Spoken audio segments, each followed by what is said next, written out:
Shalom, apa kabar saudara dan saudari yang dikasihi dalam Tuhan? Kita bersyukur karena kita diberikan kesehatan yang terbaik. Walaupun dalam keadaan pandemik pada masa sekarang ini. Pada saat ini, saya akan mengungsikan firman Tuhan yang bertajuk memenangkan pertarungan iman. Ini terdapat di dalam Efesus 6 ayat 10 sehingga 18.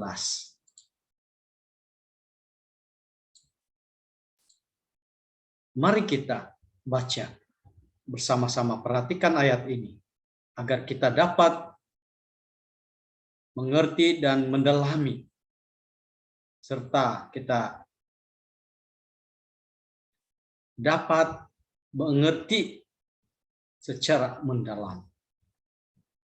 Efesus 6 ayat 10. Akhirnya hendaklah kamu kuat di dalam Tuhan, di dalam kekuatan kuasanya. Ayat 11.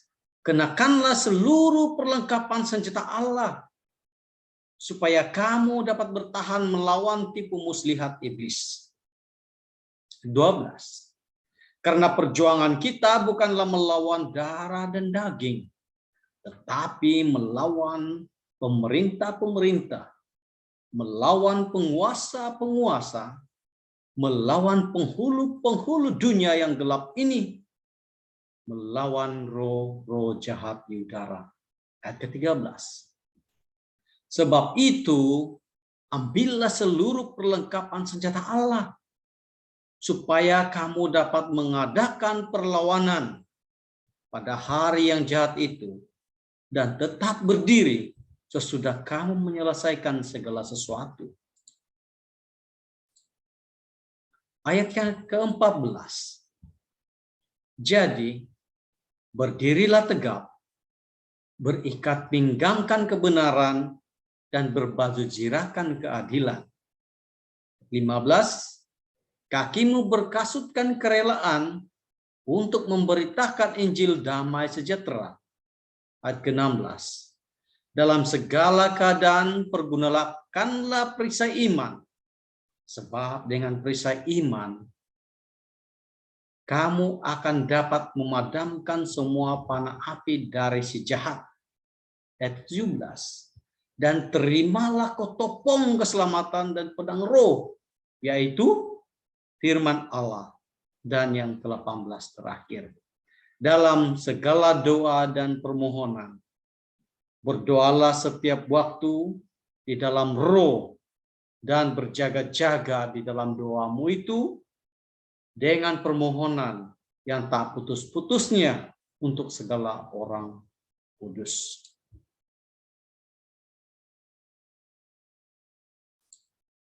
Efesus 6 ayat 10 hingga 18 ini ditulis oleh Rasul Paulus untuk jemaat di kota Efesus.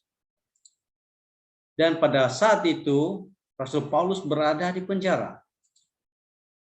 Dan ini ditujukan untuk menasihati jemaat mula-mula di sana, supaya mereka hidup dengan benar dan menjadi kuat di dalam Allah.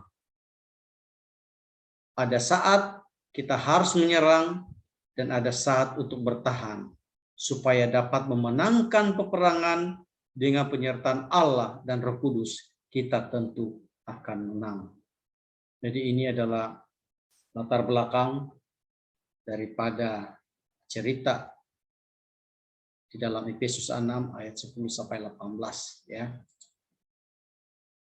Sebagai tentara Allah, tentunya kita juga harus memiliki mental seorang juara dan memakai perlengkapan senjata Allah. Pertanyaannya, bagaimana caranya agar kita dapat memenangkan pertarungan iman ini.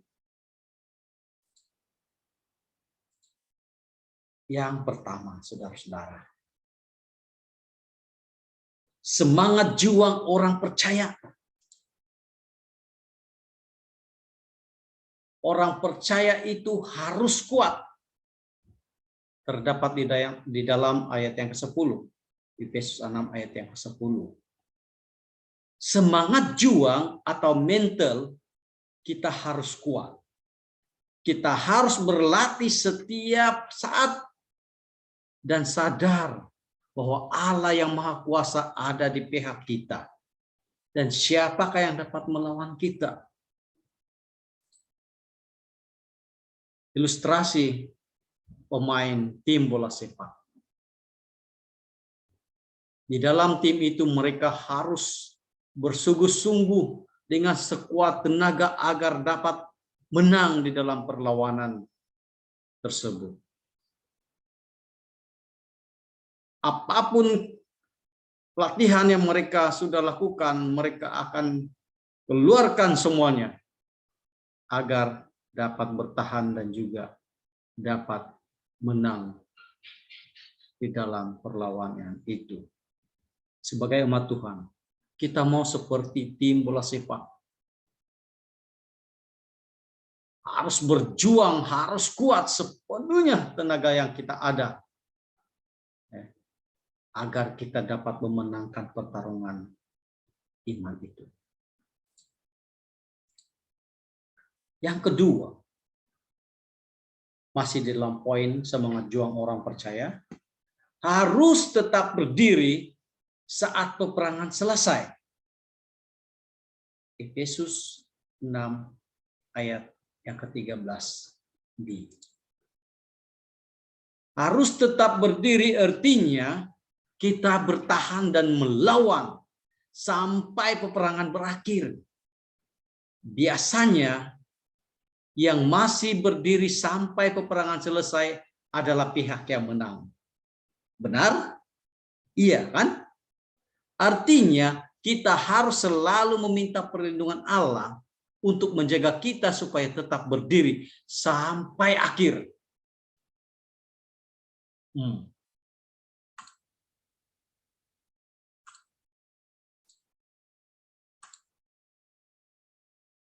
Seterusnya, yang ketiga, harus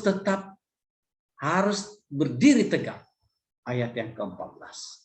Berdiri tegak berarti memiliki mental yang teguh. Mental yang tidak mudah menyerah. Walaupun kalah atau terdesak, seorang tidak selalu berkeluh kesah. Seorang yang tidak berputar untuk keluar daripada segala masalahnya. Tidak mencari solusi dan jalan keluar dari semua permasalahan. Kita harus menjadi seorang yang kreatif untuk berpikir dan bertindak. Karena tanpa ada tindakan, tidak ada hasil apapun yang didapat. Yang keempat, harus mengetahui musuh-musuh kita dan semua tipu muslihatnya.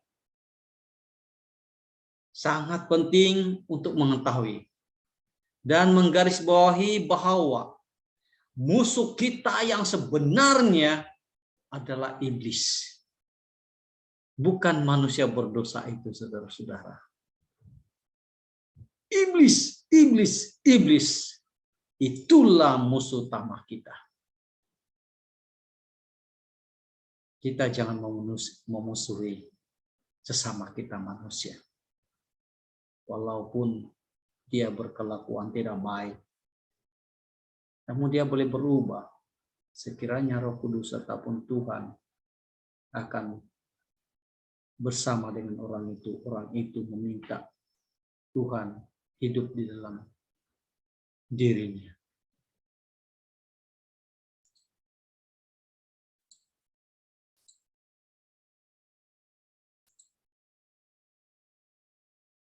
Yang kedua, ini adalah poin yang kedua. perlengkapan orang percaya. Ya, perlengkapan orang percaya. Pertama, menjaga kekudusan. Ini terdapat dalam ayat 14, Efesus 6 ayat 14 dan 15. Ketika Alkitab berkata, berikat pinggangkan kebenaran, sesungguhnya Tuhan ingin memastikan bahwa sikap hati kita selalu tertuju kepada kebenaran. Berikat pinggangkan kebenaran dan berbaju cirahkan keadilan, mengandung pengertian dalam kehidupan sehari-hari. Kita harus selalu berlaku benar dan bertindak adil.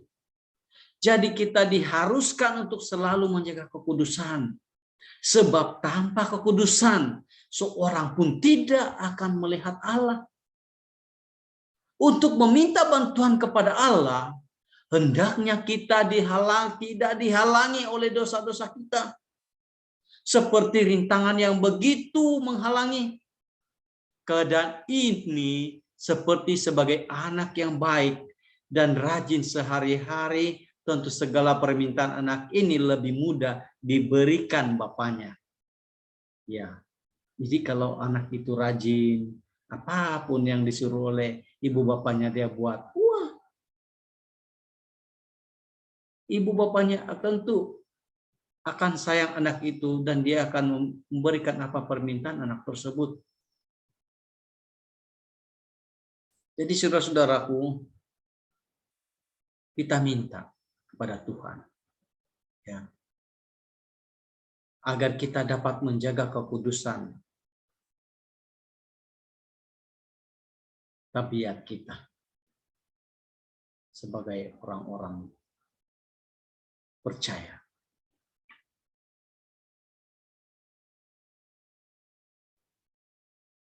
Perlengkapan orang percaya yang kedua, kerelaan memberitakan Injil, ayat yang ke-15. Tentara-tentara Romawi pada zaman dahulu diberikan kasut agar mereka harus menempuh perjalanan sebelum memasuki peperangan. Kaki mereka tidak akan terluka terlebih dahulu. Hati yang rela dalam pemberitaan berarti kita harus tulus melayani manusia. Bukan untuk mencari keuntungan. Banyak dari kita di masa ini dan hamba-hamba Tuhan yang mencari nama dalam pekerjaan pelayanannya. Hal ini harus dirubah dan disedari supaya Allah sajalah yang dimuliakan. Injil yang diberitakan adalah Injil tentang keselamatan dalam Kristus, suatu kabar gembira bagi dunia. Rela pergi memberitakan Injil.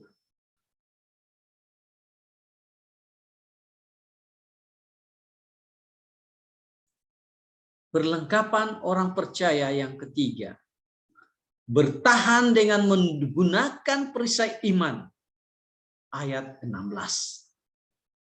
Gambaran tentang perisai iman yang dimaksud di sini sebenarnya adalah perisai yang biasa dipergunakan oleh tentara-tentara Romawi untuk melindungi dalam peperangan yang ukurannya hampir setinggi manusia.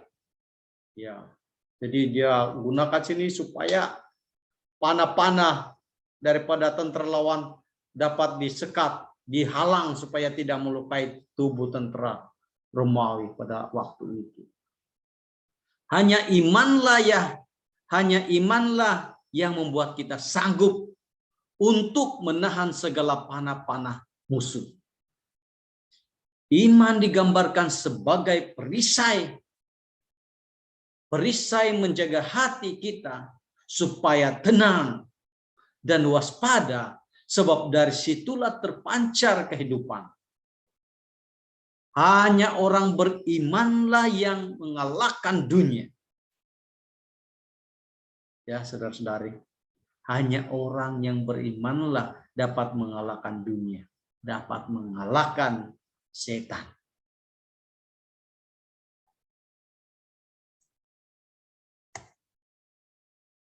Perlengkapan orang percaya yang ketiga, masih lagi sambungan tadi, seperti kata Paulus, iman kami bukanlah karena melihat, tetapi karena percaya. Hanya orang percayalah yang beriman. Hanya orang yang mendekatkan diri kepadanya akan mengenal Allah, akan mengerti akan kehendaknya, dan yakin di dalam Allah. Karena iman hampir sama dengan keyakinan. Bagaimana mereka bisa yakin jika mereka tidak pernah bersama dengan Allah? Dari kesehariannya lah mereka akan belajar untuk mengenal Allah. Seperti Henokh, Abraham, Daud, dan yang lain-lain. Iman akan memadamkan semua panah api musuh. Bahkan membuat kita bersukacita dalam kesusahan.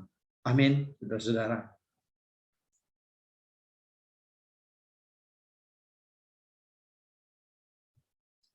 Masih lagi di poin kedua, perlengkapan orang percaya, nomor 4. Memakai jaminan keselamatan kekal. Ayat 17e. Ketopong keselamatan digunakan untuk melindungi kepala. Mengandung pengertian bahwa keselamatan kekal sudah diberikan kepada kita. Sebuah jaminan bahwa kita akan menang. Dalam peperangan Romawi, perlengkapan senjata ini sangat berperanan, yaitu untuk melindungi kepala yang merupakan bagian tubuh terpenting. Apalagi mereka berhasil menciptakan struktur ketopong yang sangat kukuh. Maka Paulus menyatakan bahwa ketopong merupakan keselamatan yang tidak perlu dilindungi, melainkan justru menjadi perlindungan bagi orang Kristen. Dengan kata lain, keselamatan Kristen dianugerahkan dan dijamin oleh Tuhan sendiri untuk melindungi jemaatnya dari berbagai macam kesulitan. Ya, kita harus ada ketopong keselamatan untuk menjadi perisai keselamatan bagi kepala kita.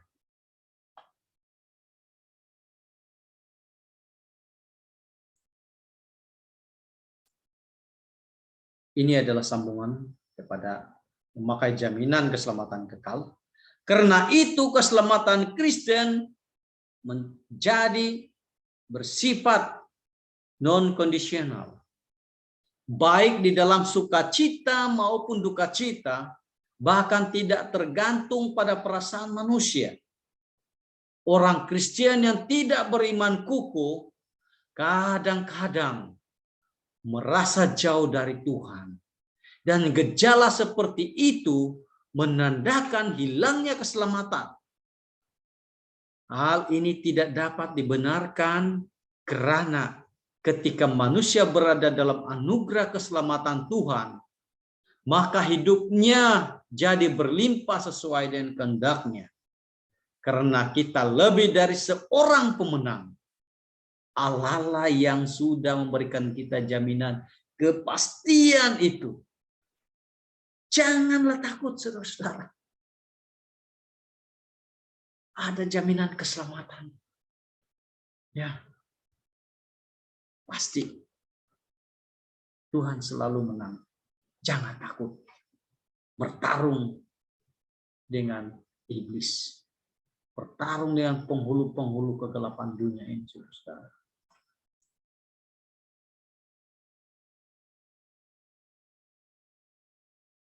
Perlengkapan senjata orang percaya yang kelima.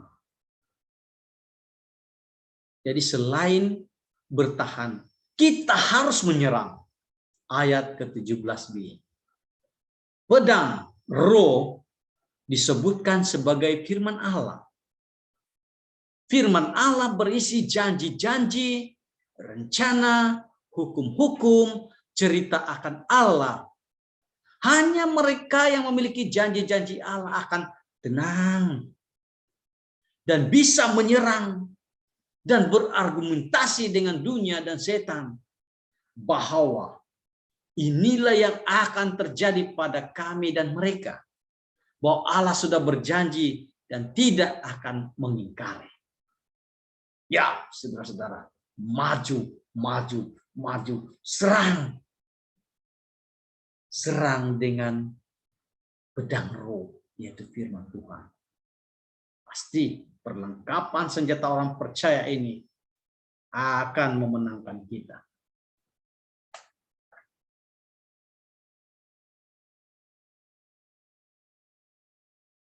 Sambungan daripada poin yang kelima, yaitu menyerang, bahwa kita telah ditebus dan diselamatkannya, bahwa kita akan diberikannya hidup berkelimpahan, bahwa Allah bukanlah pendusta, dan masih banyak lagi janji-janjinya.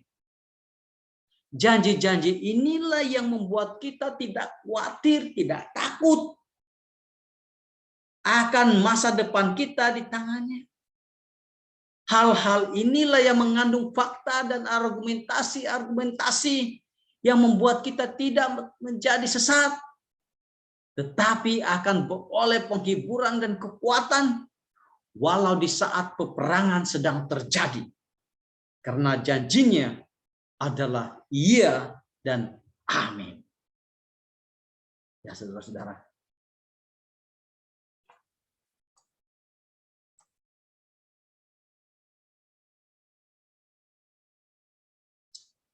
Dan yang ketiga, bagaimana kita dapat memenangkan pertarungan iman ini? Yang ketiga adalah kehidupan doa. Ini sangat penting, saudara-saudara. Kehidupan doa. Harus tekun dan berjaga sambil berdoa di dalam roh. Ayat yang ke-18e. Dikatakan di ayat ini, kita harus selalu berdoa setiap waktu dengan tidak putus-putus. Walaupun keadaan belum berubah dan tampak di mata kita, kita harus tetap berdoa sampai sesuatu terjadi. Sampai ada perubahan. Dan Roh Kudus akan membantu kita berdoa dan meminta kepada Allah Bapa. Saudara-saudaraku, mungkin ramai di antara kita yang sudah melakukan perkara ini. Berdoa tanpa henti-henti.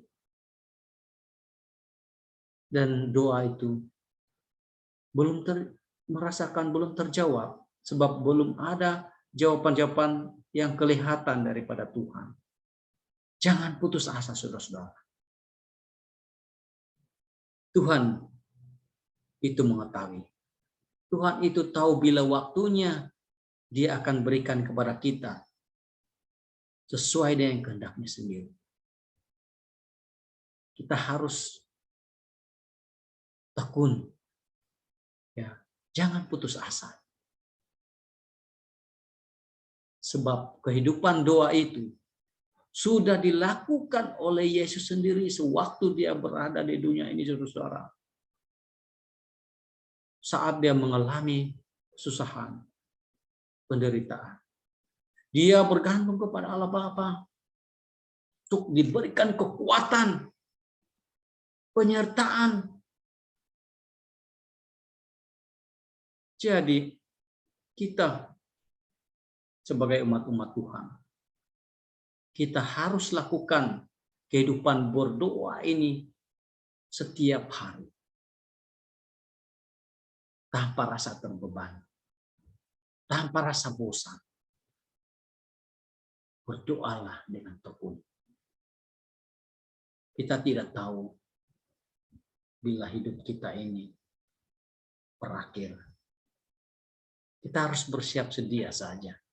Sambil melayani, melakukan pekerjaan bagi Tuhan. Lakukanlah doa ini sebagai rutin kehidupan kita.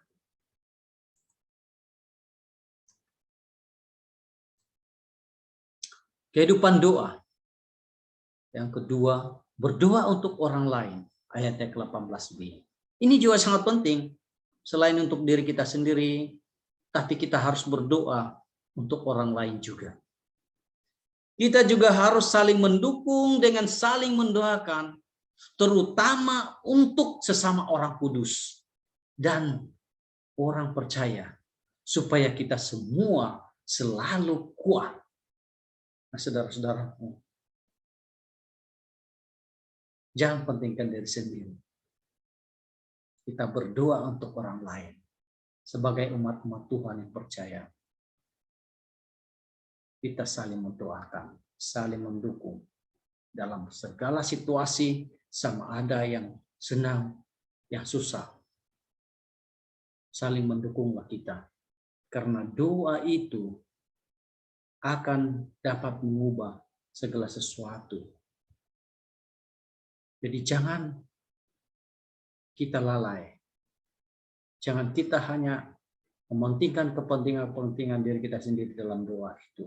Kita sampaikan kepada Tuhan. Tapi untuk kita sendiri saja, jangan saudara-saudara. Doakan untuk orang lain. Agar kita sama-sama diberikan kekuatan dan sama-sama dapat melawan segala tipu jahat si setan. Dan pasti menang di dalam pertarungan iman ini. Tadi, saudara-saudaraku, dikasih untuk kesimpulannya. Kita harus memiliki mental yang kuat dan memakai seluruh perlengkapan senjata Allah sambil berdoa dengan tekun di dalam roh untuk memenangkan peperangan rohani ini. Saudaraku, kita sudah mempelajari sebentar tadi bagaimana kita dapat memenangkan peperangan iman ini, peperangan rohani ini. Bersiaplah dari sekarang, saudara-saudara. Jangan tunggu.